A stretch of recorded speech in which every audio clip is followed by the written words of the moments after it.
Anybody, while we're waiting on a few others to hop in, anybody have any updates or fun facts they would like to share with the group? Okay. Hassan, would you mind? Do you have any update on your deal? Is it still marching forward? I submitted an offer last week. They called for offers. The broker called for offers, and so I got an offer in on Wednesday. I'm expecting to get an update sometime this week. Good. Hey, Adam, greetings. Good to see you again. It's been a bit. Hey, Doug, how's it going? All right.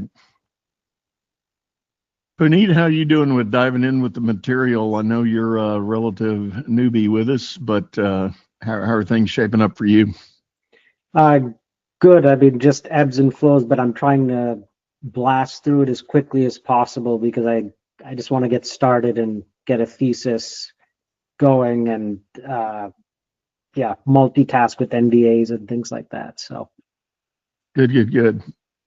That is the name of the game. It's that multitasking, getting several things going at the same time is often part of the story. Adam, you got any updates on how your situation is shaping? I'm seeing the deal flow increasing. I'm working with Allie today on a high-end cabinet maker here in New Jersey. So we'll put an IOI in today. Hopefully, speak to the owner at the end of the week and put forward an LOI sometime next week. Very good. That's great. Congratulations.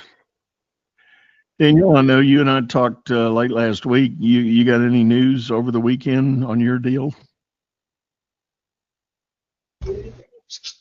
Sorry, did you reference me, Doug? Daniel Guerra.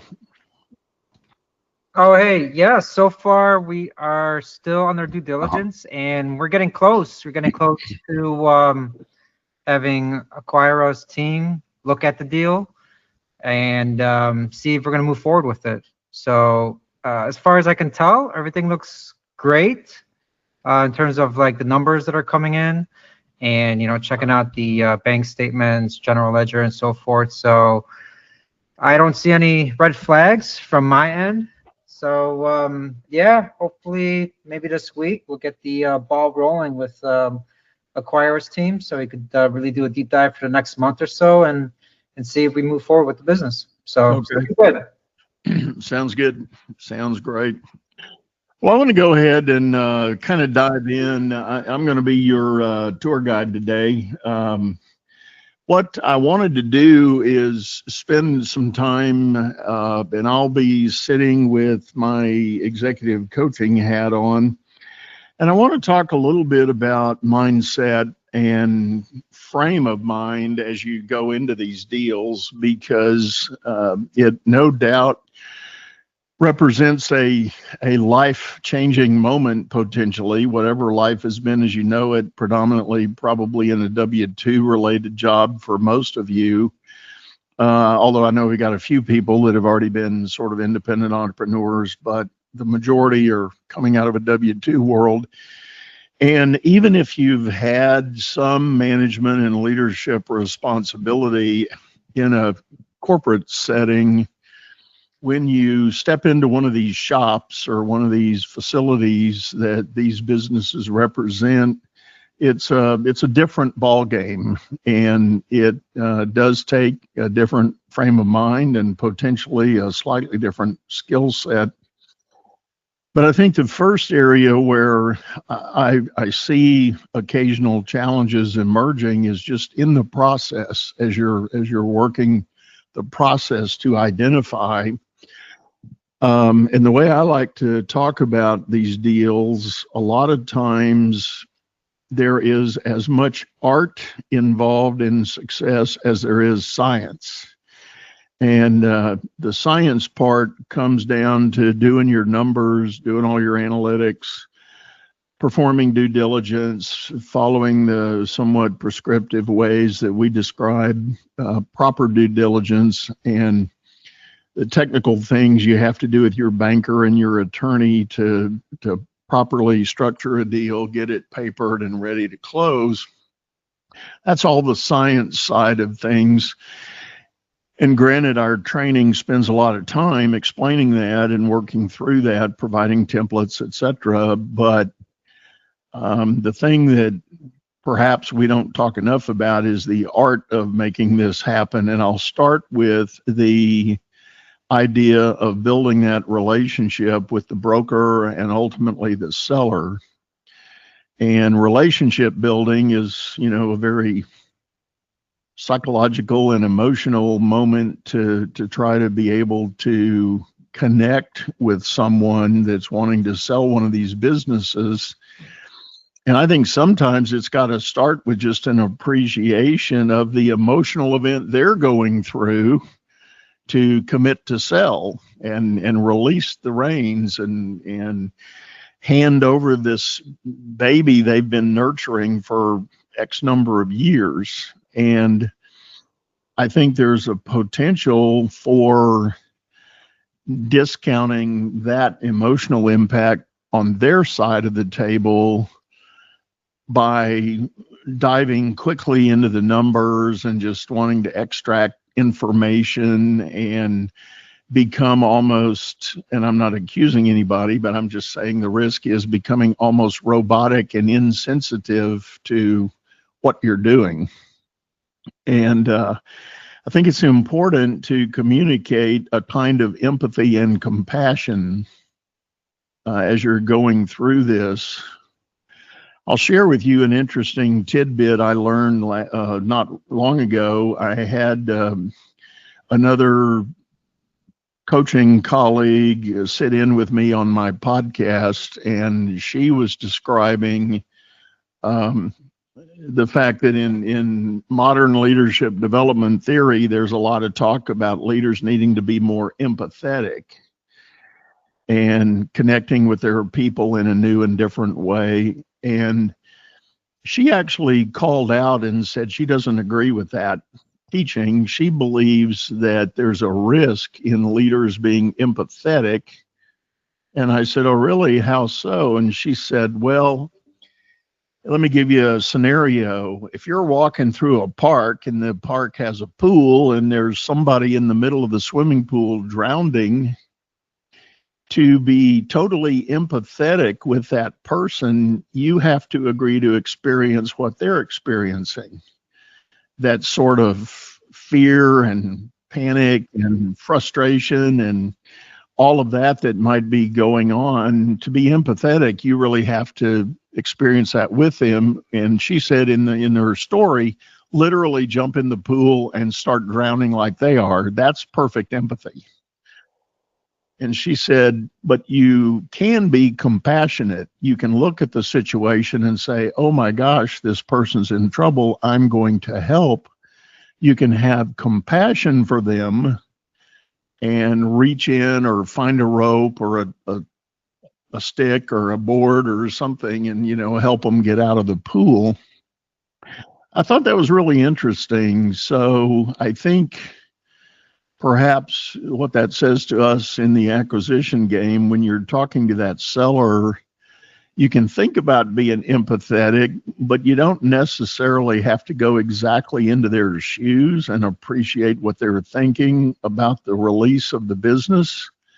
But you can be compassionate about that and acknowledge that they're probably going through their own version of a life-changing event, and they've got a certain degree of connection and pride and ownership all tied up in it. And I have on many occasions heard sellers express the question, what's going to happen to my company when you take it over?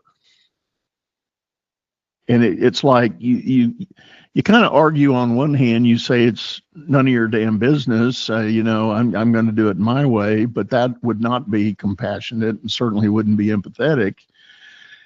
But what I usually coach people to consider is at a minimum, express respect for what they've accomplished. if the structure of the deal and the numbers you've already looked at are appealing to you and you could see that in your horizon as a possibility, I hope you would have some respect for that. You would respect what they've been able to accomplish, and therefore you can communicate that. And when we do our ACE transition engagements with owners, buyers, what we often talk about is your opening message to the team should include an acknowledgement of respect for the work they've done as a team, how they've been able to make the business thrive up to that point, and communicate that you appreciate that. And that was what was appealing about you coming in as a private investor to buy the business. And therefore, the last thing you want to do is blow that up. You want to leverage what's there and move forward with it. So you can tell that story in your own words in other ways, but I would strongly suggest that that needs to be part of the mindset that you have when you go into these deals. Does that make sense to everybody? I'm going to pause a minute and ask for comment and feedback or question if you've got them. Anybody?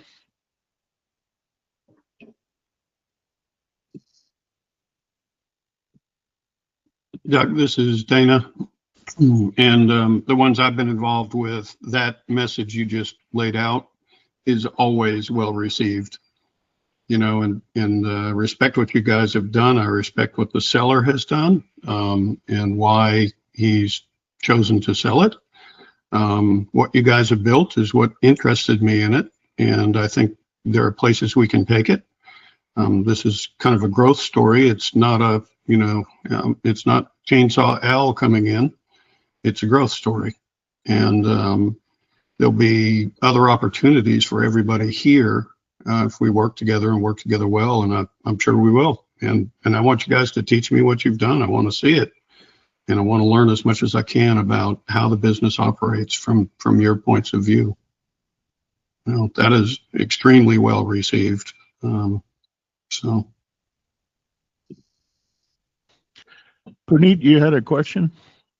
No, I just actually went through this yesterday, the day before, both two different companies, and one of them they'd asked me on email and I had to be prepared to answer. So what do you intend to do with us? And why are you interested in us? And the moment I started saying I'm not looking to make changes, and they talked about one of their key employees, which is effectively a COO, when I said, I'm there to learn from you as much as help and see how I can make your lives easier, that sort of opened up the dialogue more. That was one. mm-hmm. And then the second one over email, where I'm in talks with a broker. Even though I'd said it on a prior email, they wanted it reiterated. Why are you interested in us? What gets you motivated about our particular sector, this business, etc. So it was almost like a pass through before getting to speak to the seller. So I sort of echoed those things, but on the Zoom call I had, it was very much me portraying a friendly tone and one of respect for what they've built. Even though I said, here's some things that I would love to try with the business. So it makes quite a bit of sense. Yeah. I think that's one of the so amazing opportunities that's part of this independent investor acquisition model, is that too many people out on the street have either read stories or heard stories or potentially been a part of a private equity or venture capital merger acquisition that was just a bloodbath. It was an ugly event. So there's this kind of street lore fear when you hear the word PE or VC, if you're on the payroll of a company being acquired. And being proactive in your situation as an independent investor coming in saying, oh, no, that's not what I'm here for. That's not what I do and what I want to do. And again, really leverage, and I'm not, hear me clearly, please. I'm not saying fabricate anything. I'm saying based on your analysis and the appeal that the company has to you, tell that story of upside opportunity and excitement that you've got about the great work that's been done by the team that's there and ways that you see opportunity for long-term growth.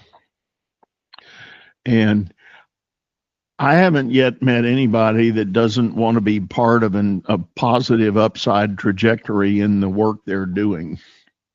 You know, they want to be part of a team where the outcome is going to mean something. It's going to have a lasting effect. I just really haven't met what I would call a healthy employee that can't get it energized by that. Doug, there's another aspect to that first meeting when you guys are talking with the employees for the first time. They're really seeing you face to face, and you're going to have a good two-way conversation going. And the aspect that I've noticed they really like to hear, and it's true, you should do this, is when you talk to them and say, you know, I'm not here to make a lot of changes right away. We may make some at some point. And it is a growth story. But I'd like to hear your ideas that you thought would really help the company. I'd like to hear them. And because almost every company has people in the leadership or in leadership positions, and some of them on the line that have made suggestions and they've been stiff-armed. You know, we're not going to do that. We're just not going to do that. And those suggestions that you'll almost always find one or two of them that will either be something you really want to consider, or it may fit with something you're talking about doing. And just the fact that you'll listen to them is at least in a couple of the companies that Dick and I have worked on together, they weren't really listened to real well before the new buyer came in. So that's been real positive for people to know that the new buyer, the new owner, is asking them to share ideas. You know, tell me what we need to fix. Tell me what would be a good thing to do. Where do you think we could improve? And you'll get some really interesting ideas from the guys on the team. Yeah. I call those the golden nuggets that you can uncover in those early meetings with the team once you are able to move in and take ownership and start engaging with the team that you find. Dana's spot on. It's just not uncommon that there's some hidden gems in there, that great ideas that for whatever reason, and I'm not saying this to be disparaging of the sellers, but they had a reason they didn't want to implement something or choose to accept a recommendation, and it just hadn't happened. But the employee is pretty committed and pretty motivated to say, no, this would really help us if we could do X, Y, or Z, whatever the idea may be. So there's a lot of gold in that opportunity. And the ancillary benefit is it builds goodwill with the team. That, to Dana's point, it lets the team know you're open and listening and ready. And again, I would say part of that goes back to fundamental mindset. You know, how are you thinking about this, and what are you intending to do, and where do you want to take it? So is everybody with me so far? All right. The other thing that I think is important is if you've been able to maintain, or I should say create a positive relationship with the seller, then the challenge is maintaining it, because these journeys can get long. Whether it's underwriting at the bank that gets delayed for different reasons, or closing gets postponed for different reasons, that can be taxing and tiring on the seller, who is Well, the analogy I use, I think most everybody's experienced this. If you bought a home and you and your family have lived in it for a good period of time, there's a certain kind of attachment to it. But if you need to move, or if you decide you want to sell and relocate, there's inevitably a period where all of a sudden, as you're going through the process of selling that house, you hit a wall that you feel this disconnect. You're no longer attached to the house anymore. You may still be in it, you may still be packing boxes, but all of a sudden there's this disconnect, and you've been able to release yourself from whatever connection you had.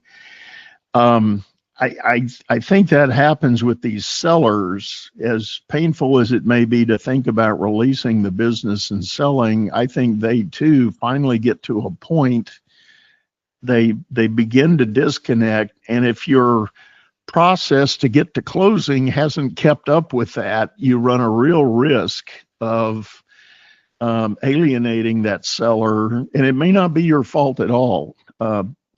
And I point to a deal we've got going on right now. It now has finally closed, but there was a hiccup with the lender they were using.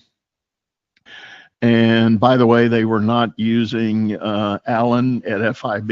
They chose to go another route with a different national bank, and it became very painful. But the silver lining in all of it was the buyer had created an amazing relationship with the seller. And I was actually advising the buyer to escalate at the bank the problems that were going on. It was totally on the bank that they were not closing this deal.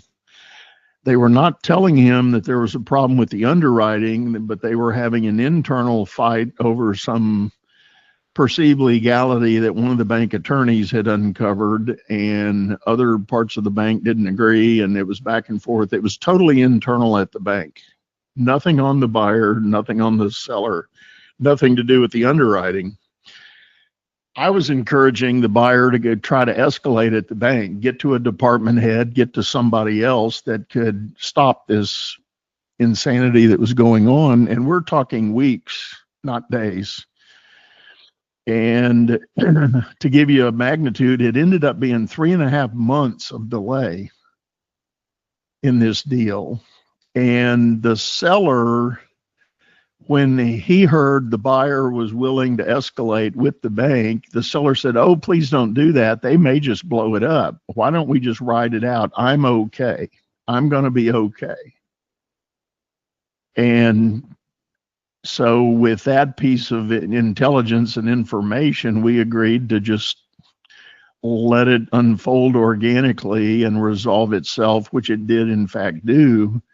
But again, it was about a 3.5 month delay in the closing, for not the seller's fault, not the buyer's fault, totally on the bank. And you can imagine, I'm not allowing that bank to be on our recommended list anymore, but we don't ever want to do that again with anybody. But I attribute it all to the nature of the relationship they had been able to build, the buyer and the seller. They just had a really honest, straightforward, unvarnished, man-to-man, and no disrespect to the ladies here, but it was just they had a camaraderie they had established, and it worked at every turn in getting the deal done. So it was quite a good scenario. Again, I'm going to take a quick pause. Anybody got any thoughts or comments that have bubbled up so far?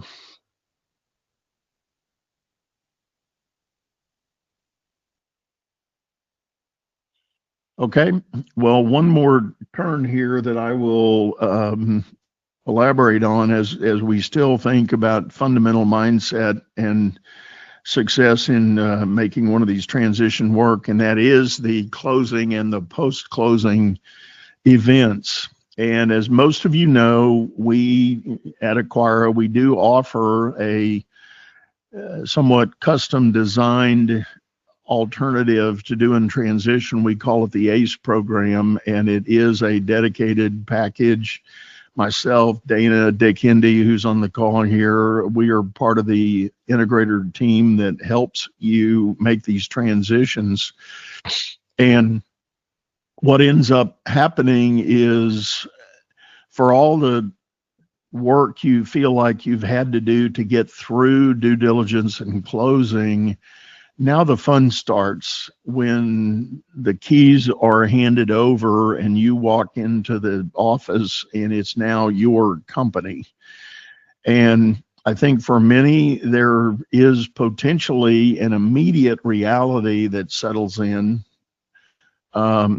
Perhaps triggered by the signing of the documents. When you see all the zeros and all the numbers and all the things laying there, there's a new dose of reality that kicks in. But more importantly, when you actually start engaging with the employees, perhaps the customers, perhaps suppliers, all of the parties that make the business run, you inevitably will learn some things that you did not uncover during due diligence. Hopefully they're pleasant surprises, not bad surprises, but there is inevitably new things that bubble up that you perhaps did not anticipate fully, and now you're going to have to make some pretty quick decisions. I think one of the biggest challenges I have seen people encounter is that ability to make a reasonably quick decision. Some of that is some of the symptoms I observe is there's a concern that you might be making the wrong decision because you feel like in your mind you don't know the business, but yet people are telling you you got to make a decision, and there's this discomfort with what do I do? I just don't want to make a bad decision, but a decision has to be made nonetheless. I think the immediate remedy for that, and it's not so immediate, but it's a better resolution, is to hopefully identify on the team at least one or two reliable parties that are already a big part of the business other than the seller, who can be your boot on the ground advisor in that matter. And they can explain to you how things have been working or what that means to the bigger picture or how that manifests itself in different parts of the business. And I might go so far to argue that if you can't identify a person or two like that over and above the seller while you're doing your due diligence, you might want to really take a pause and rethink the viability of that business. Because if there's not one or two other key people like that that have a pretty broad scope and impact of what's going on, you might just be truly looking at a business that is totally seller centric.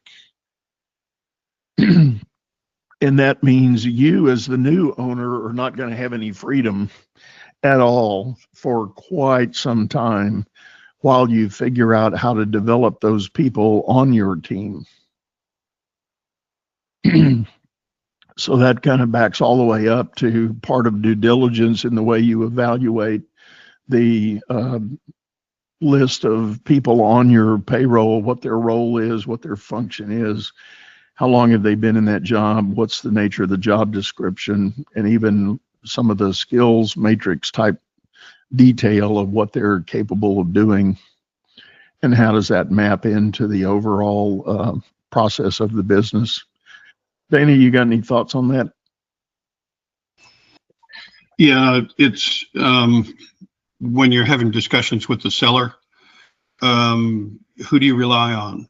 Who's, how much time are you spending there at the company? And when you're not there, who do you count on? Who do you call? What are their strengths and weaknesses? And do that with the key people that seller is looking at, and you'll learn a lot from the seller about the individuals you haven't even met yet.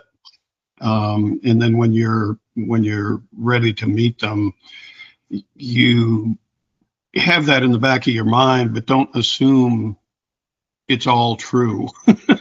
It may be just a different perspective of the seller, and they may be stronger or weaker than what the seller has represented. So you got your own mind about it, but gather as much information from the seller as you can. And I can tell you that some of these companies, some of the people that really know a lot about the company are the seller's assistant. It's not even the head of operations. It's the seller's assistant that's been involved with them for 10 years. They can know an awful lot. So don't assume that everybody there is really knowledgeable about the company if they've been there very long at all. And you will be able to pick them out very quickly when you get there. You'll pick out who you can count on, who you can't. Ask, you close on day one. On day two, you are in front of the whole team, hopefully, and then you're going to go right into interviewing people.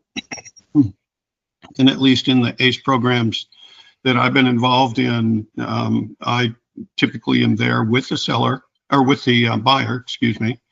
And we interview each of the people that we think are key or could be key to the company. And sometimes that's everybody, depending on how many are in the company. And sometimes that's just, might be the foreman, might be the supervisors, might be the head of operations. They all have different titles. But if you go in there, you will know by the end of that day of interviews, you will know where the stars shine.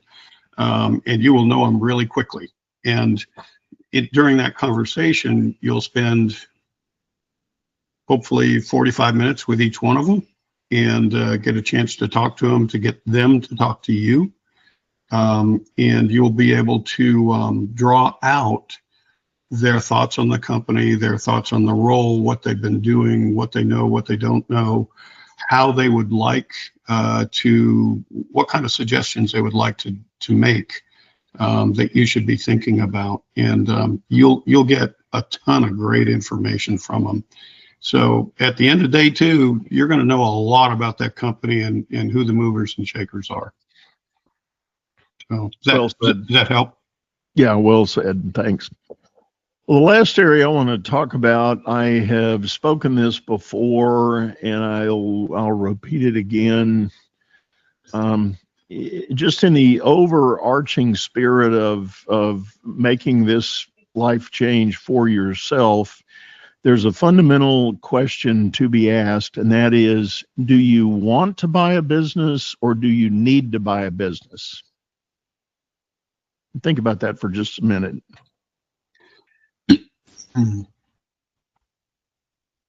In my mind and from my experience, there's a substantially big gap between the mindset of wanting to buy a business. Hey, this is a cool idea. I could see myself doing this. I want to build wealth by owning these businesses. I think this would be great.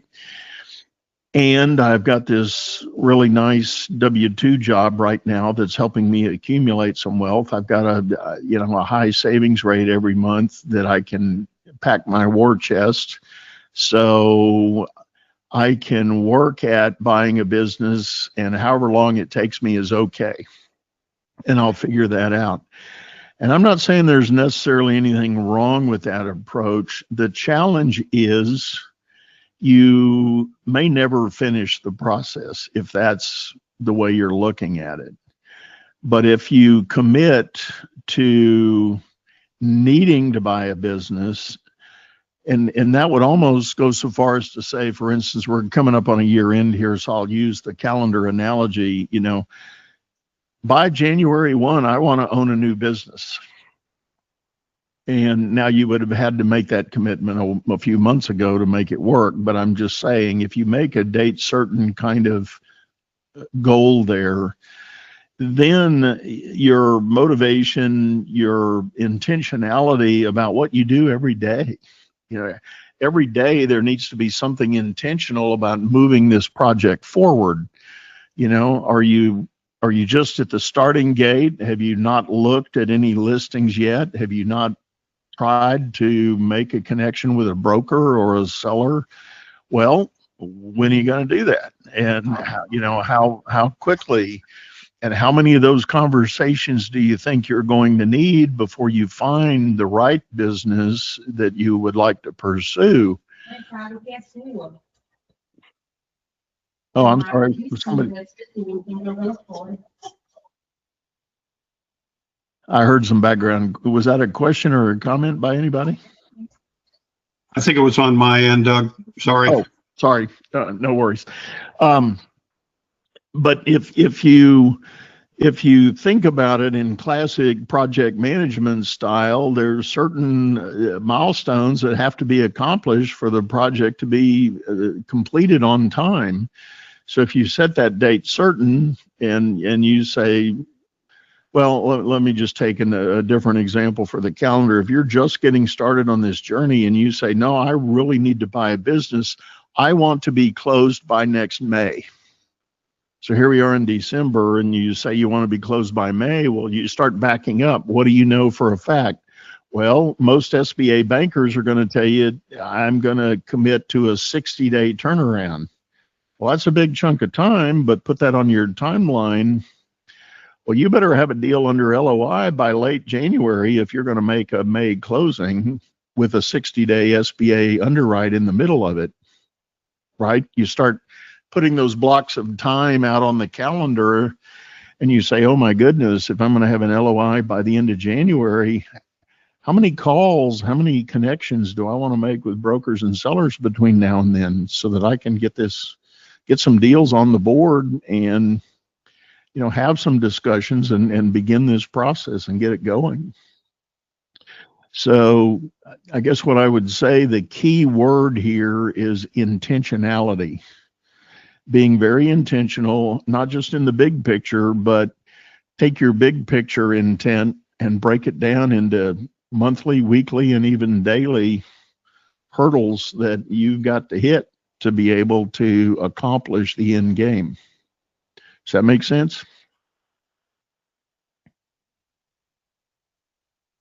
All right. Well, in terms of what you might call formal or semi-formal content, that's all I've got for today. Any additional thoughts or questions anybody might have, either on this topic or another question?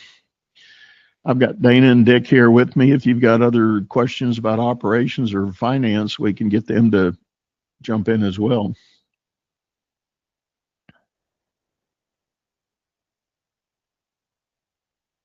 Anybody?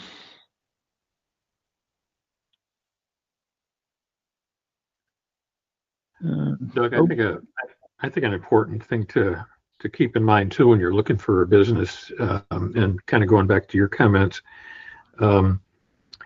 if you're working for somebody, owning a business is a different lifestyle, and it's not a 9 to 5, 5-day a week job, and it's important that your family is on board with that too, because if they're not, you'll find out that the family's disconnected from what you're trying to do.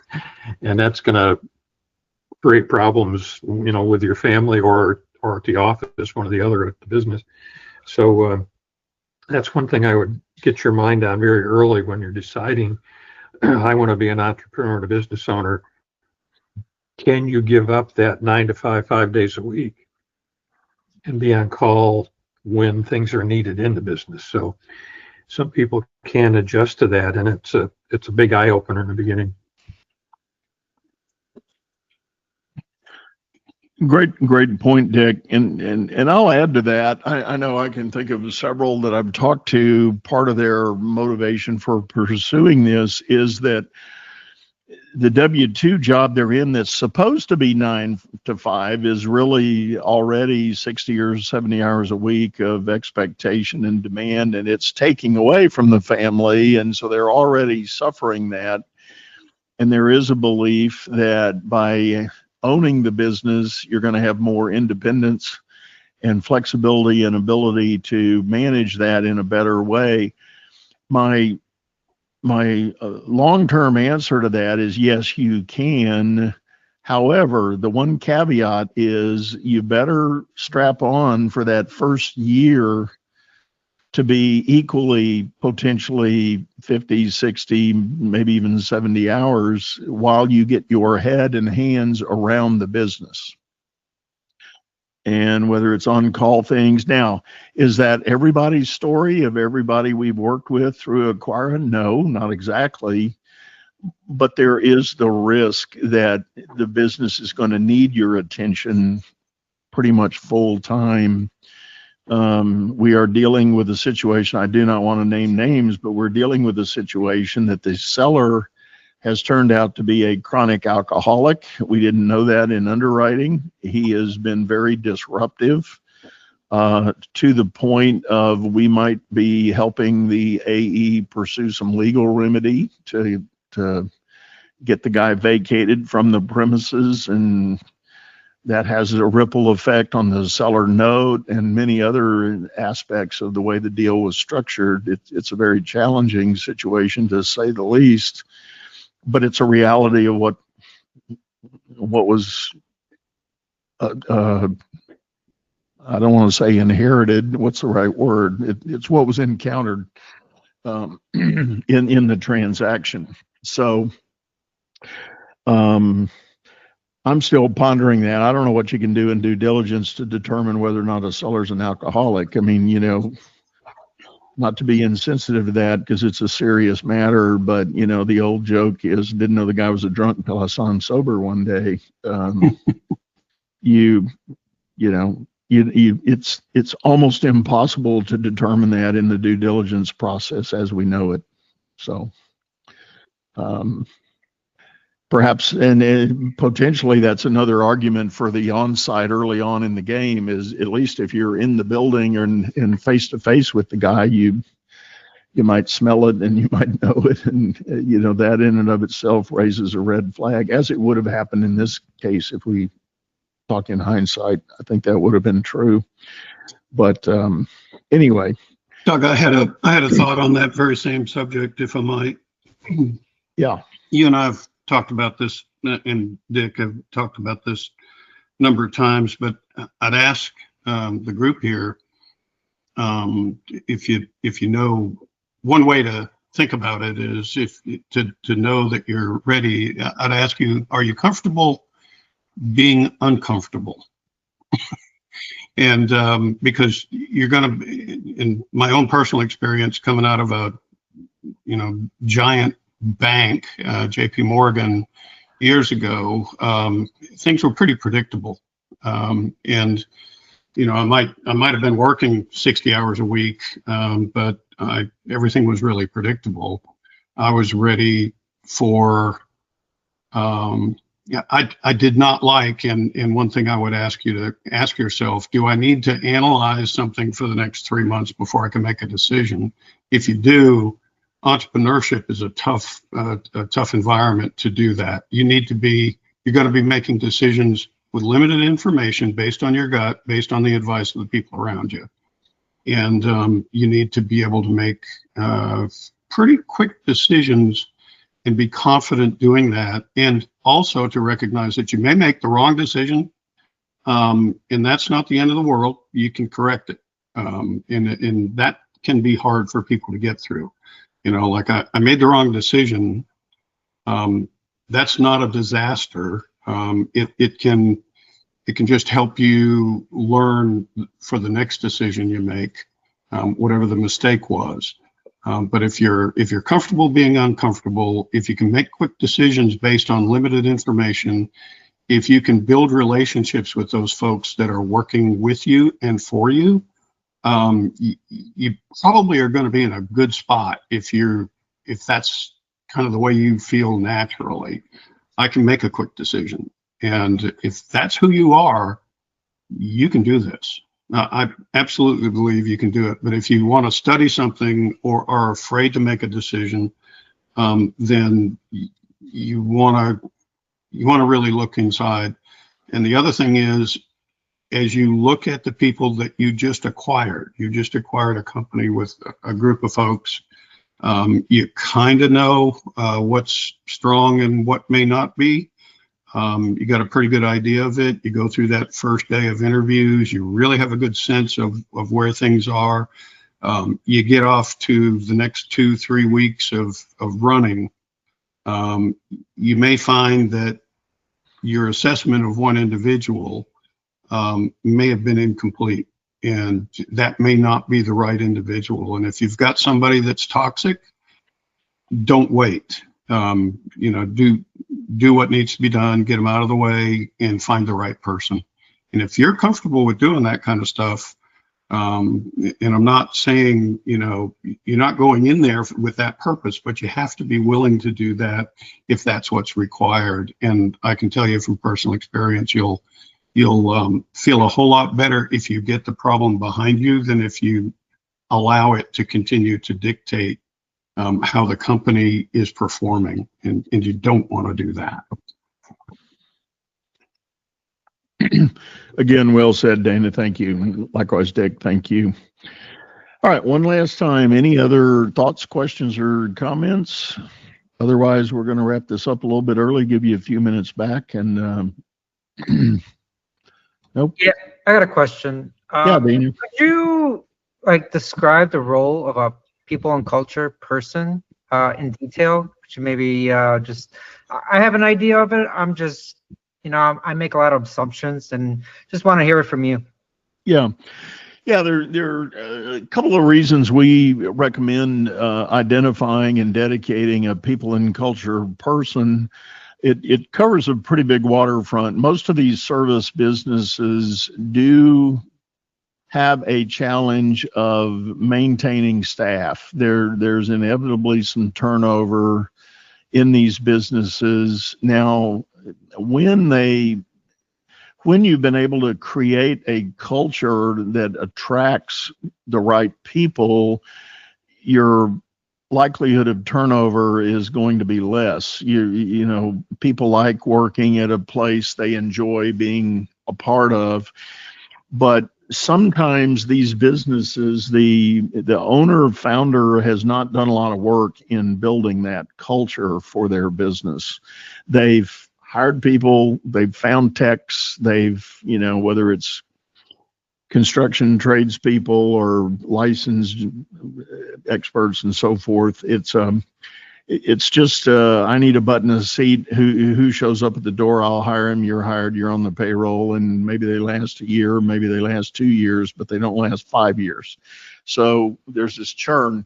So there's an immediate need to identify the need for talent. And Dana and Dick, I don't know that we've had a company that didn't need some people when we went through closing. I don't know anybody that was fully staffed to the max in the best configuration that even the seller admitted they needed. There's always a demand.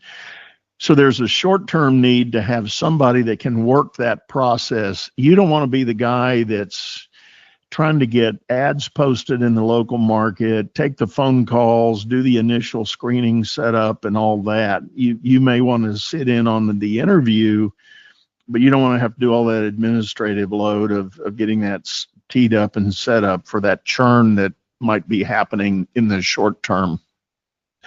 But longer term, what we want is somebody that's committed, and again, not you, the owner, but somebody else on your leadership team that's going to begin working the process to try to build a culture for the team. And that can take a lot of different forms. I'll give you a small example of something that went a long way in the early going with the company. We talk a lot about Kevin Cooper and what he did at Kyle Plumbing. His people and culture person immediately said, we've got guys out in the field in 100-degree weather, and she put together a cooler with Gatorade or Powerade or whatever the popular drink was, and went around to the various job sites just dropping off cold beverages for the guys to have in the middle of the heat. But while she was there, she chatted them up a little bit, Hey, Joe, how you doing? Hey, Julio, how are you? Sally, what are you doing? Are you okay? Everything good for you? Just a moment of connection, letting them know that the owner cared. And this was a proxy for the owner. Kevin wasn't driving around in the truck like that. He could have, and I think he did a time or two, but he wasn't doing it regularly. But this person, made that happen. And it's just the little things that start to endear people over time. And again, it goes back to the idea you're not going to have time to do all of that day by day, making some incremental investment toward the creation of your culture. So that's why a dedicated people and culture person can be there.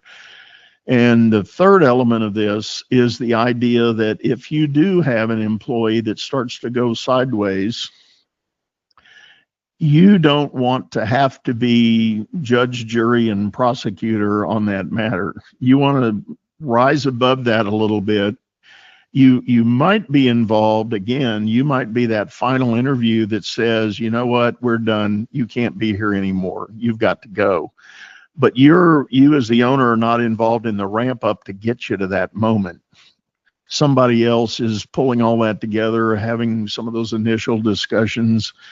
And in the companies where we do have a little bit of division of labor, like you might have some field superintendents or some team leaders out in the field, they get involved in those kind of discussions, and that P&C person is helping facilitate a lot of that and getting it off your shoulders and handled in a more administrative way that gives you your own integrity as the owner to kind of show up in the critical moment, make the decision that has to be made, and be done with it.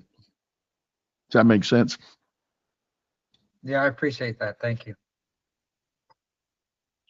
Dana, you got any other thoughts on that, on the P&C thing? You've seen a couple of combinations of how that's played out. You're on mute. Each of the P&C folks that I've worked with in those companies, while they're making the rounds with the techs at work and bringing them donuts in the morning or coffee or cold drinks in the afternoon, whatever it is, they'll field a lot of suggestions that folks won't say it to you. You're the boss, but they'll tell the P&C person, and it's amazing the kind of morale boost that people have when one of those suggestions gets accepted and gets implemented. And there'll be good ones. There'll be ones that are just kind of off the wall, but they're kind of your eyes and ears out there. And you'll know what people are thinking, and that's a good thing. And you just don't want to be so far into the minutia that you can't think about. Your job is to think about, how do we build value here, and how to manage that team, how to lead that leadership team, and give them the reins when they're ready for it. You want to give that to them, but you've got some pretty serious thinking to do. I don't know about you, but I can't do that when I've got 4 million administrative things that are just sidetracking me. The urgent becomes the enemy of the important. Yep. All right. Well, thanks, everyone. Great seeing you again. And we will have a meeting again next week as we move into the holidays, but we'll keep you posted on the holiday calendar here that's coming up soon. Probably the Monday before Christmas and the Monday of or prior to New Year Day, we will not have a call. But we'll get that documented and out in email notice to everybody. But thanks for sitting in. Appreciate seeing everybody. Have a great week.